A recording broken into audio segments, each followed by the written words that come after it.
বাংলাদেশের উত্তরের সীমান্ত ঘেঁষা এক ছোট্ট গ্রাম, লালমনিরহাট জেলার বড়খাতা ইউনিয়নের দোলাপাড়া গ্রাম।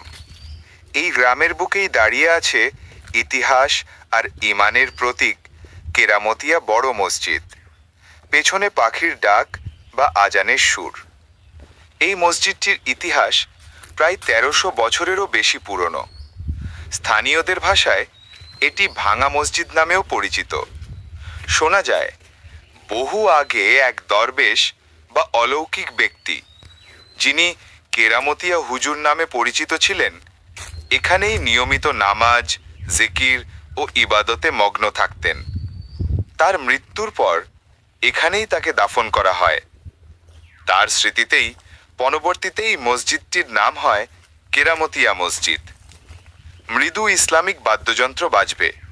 এই মসজিদের দেয়ালে আজও দেখা যায় অতীতের ছোঁয়া, চীনামাটির থালা, কাঁচের টুকরো আর হস্তনির্মিত নকশা, যা প্রমাণ করে এটি কোনো সাধারণ স্থাপনা নয়, বরং এক ঐতিহাসিক স্থাপত্য কীর্তি।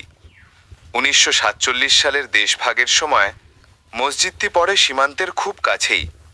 তবুও নামাজ বন্ধ হয়নি, আজান থামেনি, বরং এখানকার মানুষ আরও বেশি ভালোবাসা নিয়ে জড়িয়ে ধরেছে এই ঘরকে।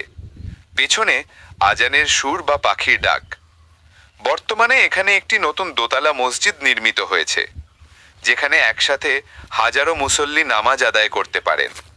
প্রতিদিন ভোর থেকে রাত পর্যন্ত মানুষ আসে নামাজ, দোয়া আর জিয়ারতের উদ্দেশ্যে।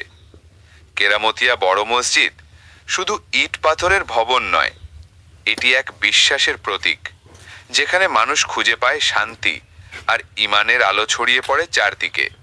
কেরামতিয়া মসজিদ একটি ইতিহাস, একটি কেরামাত, একটি চিরন্তন ইমানের গল্প।